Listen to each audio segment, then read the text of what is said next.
Fala turma, seja muito bem-vindo a mais um dos nossos vídeos. Nós vamos continuar falando sobre permeabilidade dos solos e nessa videoaula vamos falar um pouco sobre fluxo bidimensional, que na prática é o que a gente vai ver aí, né, na grande maioria das nossas obras. Vamos lá?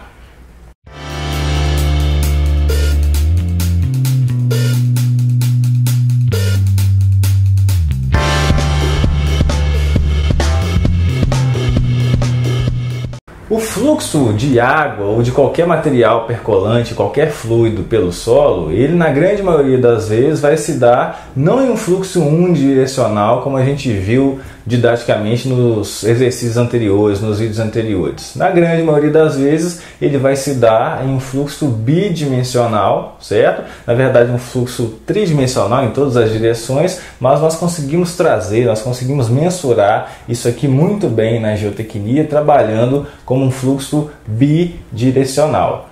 Joia, o que vai acontecer? Para se estudar esse fluxo bidimensional, nós vamos ter que fazer mão, né? Vamos ter que fazer valer a lei de Darcy, mais uma vez, que é válida para solos homogêneos e isotrópicos e escoamento laminar. Essa é a validade da lei de Darcy. Ok, o que vai acontecer? Aqui você está vendo uma das metodologias para se calcular vazões, pressões, que são os dados aí, gradientes, que a gente vai tirar de uma validade ou de um estudo de fluxo bidimensional. Então, para se chegar nessa rede de fluxo, existem várias formas, existem métodos por laboratório, modelos aí elaborados em laboratório, existem métodos numéricos, tá ok? Um exemplo é o método dos elementos finitos, existem métodos gráficos e aqui você vê um desse tipo, tá joia? De metodologia, que é o método gráfico. Em que consiste essa metodologia? Consiste em se traçar a chamada rede de fluxo, que vai ser constituída por linhas equipotenciais e linhas de fluxo. Nós já vimos em exercício anterior que o conceito de linha equipotencial é aquele lugar geométrico de mesma carga total ou carga hidráulica. Lembra disso? Então, imagina que nós temos aqui uma barragem de concreto, material impermeável, e ela está barrando, né? Está criando aí um reservatório. A fundação dessa barragem é de solo, então a água vai poder percolar por sobre essa fundação até sair aqui num nível ajusante da barragem. O que vai acontecer? Nós conseguimos simular esses caminhos de percolação de uma molécula, por exemplo, que vai infiltrar aqui pelo solo, pode percorrer esse caminho, pode percorrer esse, pode percorrer esse, pode percorrer qualquer um outro caminho, certo? E por diferença de pressão, por gradiente de pressão, ela vai migrar de uma zona de maior pressão para uma zona tendendo aí à pressão atmosférica ou de menor pressão. Como nós fazemos para traçar, para elaborar esse desenho gráfico? Um dos papas da mecânica dos solos, o professor Casagrande, que deu grandes contribuições no estudo de percolação de solos, de liquefação, ele vai falar o seguinte, ele vai nos dar algumas dicas para fazer esse traçado. E algumas delas são: estude redes de fluxo traçadas anteriormente, redes de fluxo já existentes. Não exagere no número de canais, comece com 3 ou 4. Então, o que são esses canais? Número de canais de fluxo nada mais são do que esses espaços entre duas linhas de fluxo. Então aqui você vê uma linha de fluxo, nós já vamos falar por que ela é uma linha de fluxo. Essa é uma outra linha de fluxo, outra, aqui na base também considerada uma linha de fluxo limite. Todo esse espaço então entre duas linhas de fluxo é um canal de fluxo. E o professor Casagrande fala, comece com 3 ou 4, comece com poucas. Outra dica é: não faça transições abruptas. As transições devem se assemelhar a elipses ou hipérboles e não faça ajustes finos até ter uma rede aproximadamente correta. Então, nós temos os canais de fluxos, vamos ter as equipotenciais, que são esses lugares geométricos de mesma carga total, e da mesma forma que os canais de fluxo são esses espaços de percolação da água, né, entre duas linhas de fluxo, nós também vamos trabalhar com as chamadas faixas de perda de potencial. O que são essas faixas de perda de potencial? São esses espaços agora entre duas linhas equipotenciais. Tá ok? Por que desse nome faixa de perda de potencial? Porque uma molécula, ao passar daqui para cá, ela está transitando por uma zona, por uma faixa que está perdendo pressão. Daqui para cá ela vai perdendo essa pressão, essa carga hidráulica, daqui para cá e assim por diante. Então, canais de fluxo são os espaços entre duas linhas de fluxo, faixas de perda de potencial, os espaços entre duas equipotenciais. Ok, como que nós podemos tirar informações de vazão, por exemplo, dessa rede de fluxo? E onde que nós vamos aplicar isso? Bom, em projetos de barragens, como você vê aqui, você precisa conhecer a vazão que vai percolar por dentro do seu maciço, caso seja uma barragem de terra, a vazão que percola pela fundação, se essa vazão ela vai ser prejudicial ao seu projeto, se há possibilidade de você construir essa barragem justamente no eixo onde ela está locada, ou se essa fundação é de um material muito arenoso ou de rocha fraturada, onde você não vai conseguir armazenar. Também outra aplicação, a análise de percolação e estabilidade de taludes, de encostas. Você quer analisar a estabilidade de uma encosta, você precisa conhecer o fluxo de água que vai estar percolando por aquele maciço.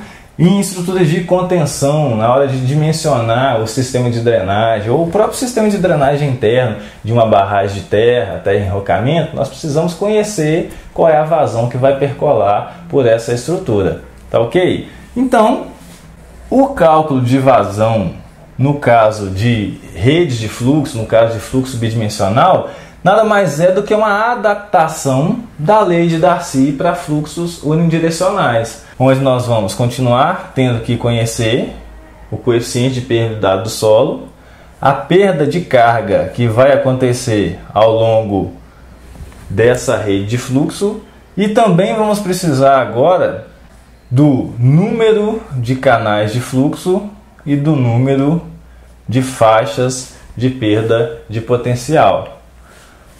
O que está acontecendo aqui? Essa vazão Q, ela nada mais é do que um somatório das vazões que ocorrem em cada canal de fluxo.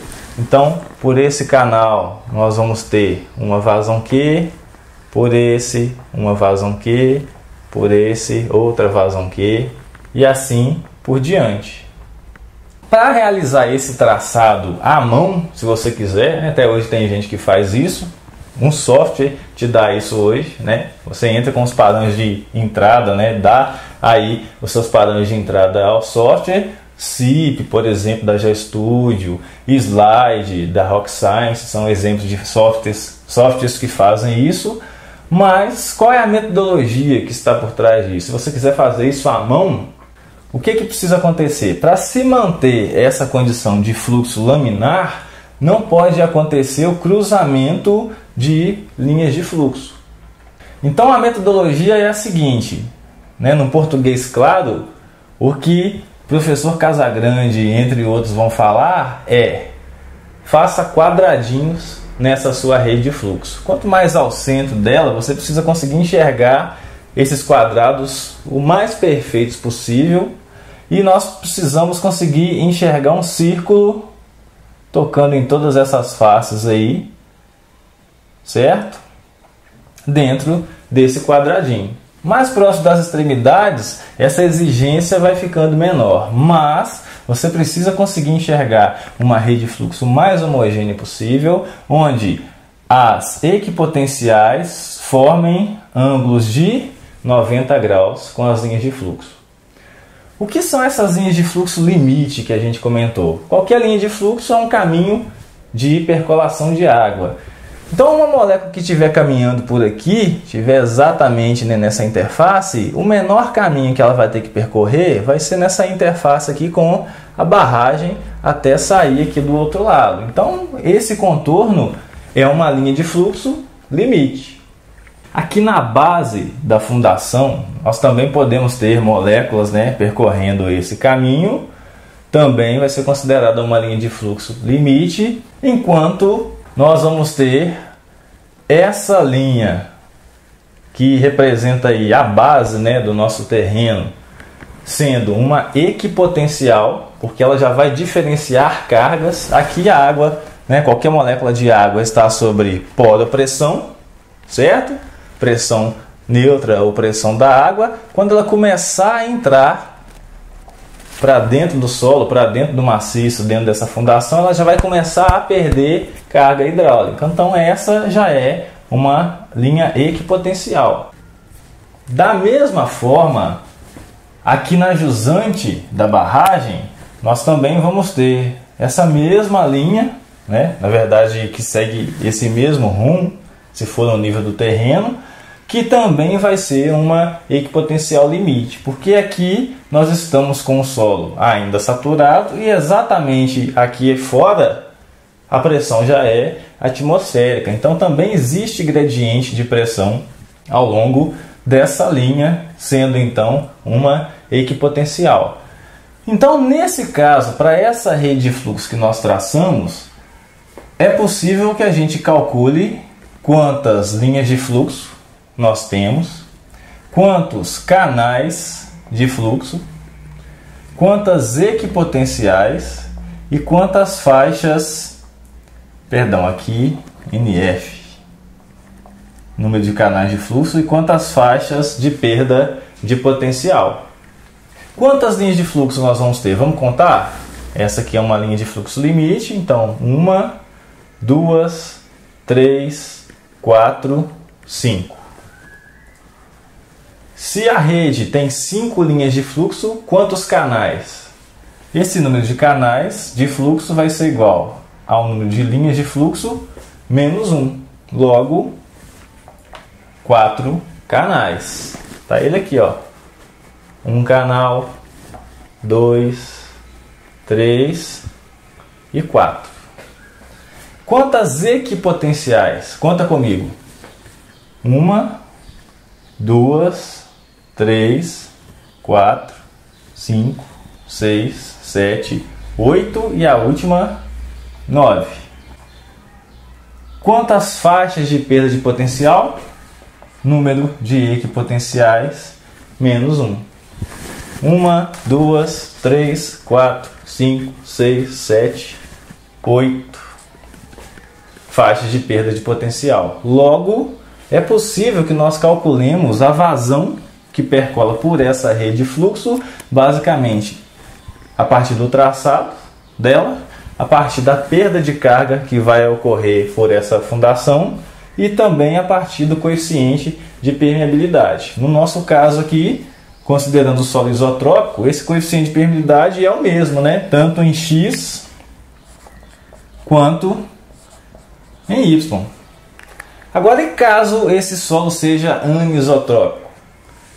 No caso de solo anisotrópico, Kx diferente de Ky, nós vamos precisar calcular o coeficiente médio, ou coeficiente determinado a partir de uma média geométrica dos coeficientes horizontal e vertical.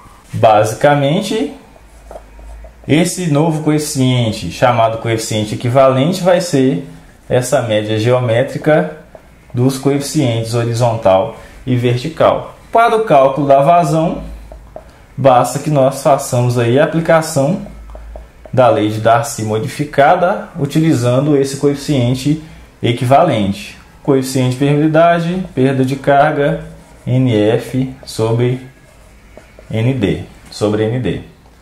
Então é necessário que se trabalhe com uma escala, uma alteração na escala em solos anisotrópicos em função dessa diferença dos coeficientes de permeabilidade. Não é o foco desse vídeo, tá ok? Isso vai ficar para um vídeo posterior, a gente melhorar, a gente trabalhar em cima dessa aplicação para solos anisotrópicos, mas a partir daqui você já consegue enxergar o que está acontecendo e como retirar informações dessa rede de fluxo.